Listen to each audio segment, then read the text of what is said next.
What crime have I committed to make you suspicious of me? What have I done to make you suspicious? I told you obstruction. How am I obstructing you, officer?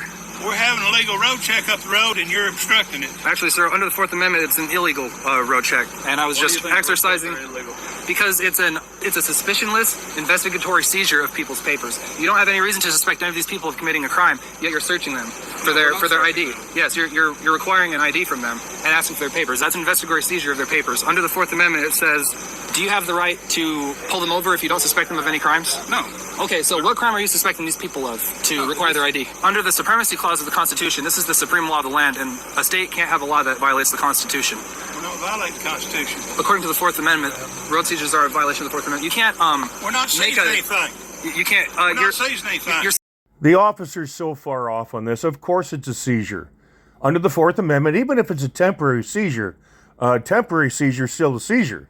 So yes, it's a seizure under the Fourth Amendment. I mean, what's going to happen if you don't stop? What's going to happen if you blow through that checkpoint? What's going to happen? We know what's going to happen. You're probably going to pay a horrible price. So absolutely, it's a seizure. Seizing their papers. You're requiring them, if they, American citizen has the right to travel free and unmolested, and if you don't suspect, we're doing road check. You're requiring their papers, officer.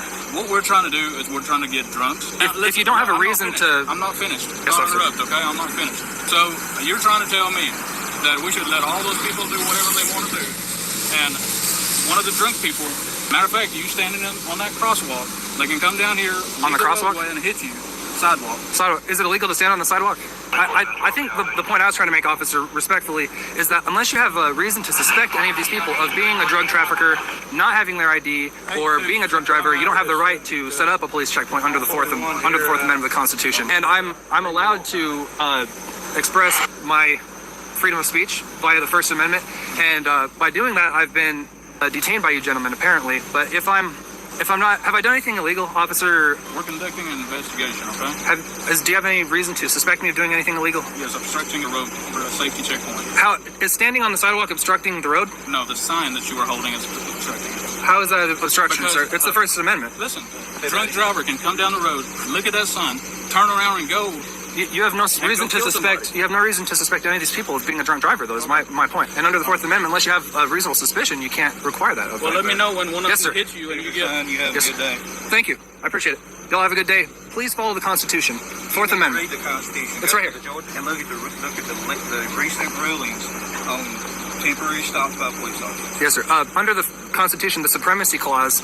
Please don't shine that in my face, sir. You're obstructing my vision. Do you still live with your mother over here off of? Do you still live with your mother off of? No, officer. I don't know what you're talking about. I know who you are. I don't think you do. Okay, well, officers, please follow the Constitution. The fellow who's being harassed by police is standing on a sidewalk holding a sign adjacent to a public roadway where down the road a little bit there's some kind of traffic checkpoint. DUI, driver's license, or a combination of the two, I don't know, but there's a checkpoint.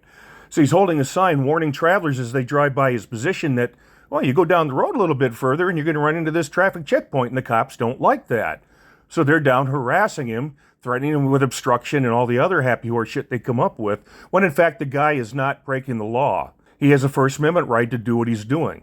It's that simple. Now, here comes my big DB butt. Nobody wants the DB butt, but here comes the DB big butt. But while he's right about his First Amendment right to hold a sign to warn travelers there's a traffic check down the road, is he right about what he's telling the cops about the constitutionality of the traffic check itself? That on its face, it's unconstitutional. Is he right or wrong? This isn't about what we want it to be, what we think it is, what we believe it to be, the way we think it should be. It's the way it is. It doesn't matter if we like it, love it, hate it, or don't give a shit. It's up to the Supreme Court to make these determinations on whether something like a traffic checkpoint is constitutional. That's part of our constitutional system. It's not my decision. It's their decision. It's not your decision. It's their decision. I mean, they come up with all sorts of shitty stuff. Going all the way back to Dred Scott decision, Brown v. Board of Education. I mean, those really sucked. And what about Terry v. Ohio and reasonable suspicion when they absolutely blew up the probable cause standard to detain and arrest someone? And I didn't give the country qualified immunity. They did. So this is just more bad news because they keep eroding our constitutional rights and their decisions, and there's nothing that I can flip and do about that except act as the messenger or the reporter or the bearer of bad news, bears. Checkpoints set up along public roadways in the United States, it's not even just a fact of life, it's a way of life now. And that's because of the Supreme Court. They've said, wait a minute now, if it's on a public roadway, there are compelling state interests when it comes to public safety. Because I use those public roads, you use those public roads, your family and friends use those public roads. Just think, if you've been following the news, you know the problem that we're having on our highways with illegal migrants who can't speak or read English, having CDLs and driving commercial vehicles. And they're killing people because of it. And states in response to that are setting up what? Safety checkpoints on public roads to try to catch those people. Are you for or are you against it? And that's the premise the Supreme Court is coming from when dealing with public roads. There's a compelling state interest. Yes, driver's license and sobriety checkpoints are legal in many U.S. states, though prohibited in some, like Oregon, Michigan, Texas, requiring specific federal and state adherence to rules like advance notice, neutral stops, and public safety goals, not general crime fighting, with states like California conducting them frequently and others, New Hampshire, South Carolina, needing court approval. And then you can see they have kind of a summation there, where they're legal in common, states where they're prohibited, and then they have states with specific conditions. And then they get into key legal requirements.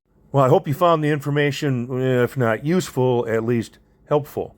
So the young man was wrong when he was telling the officers that what they were doing was unconstitutional. We may believe that, but we have to look at the practicality. The Supreme Court says otherwise.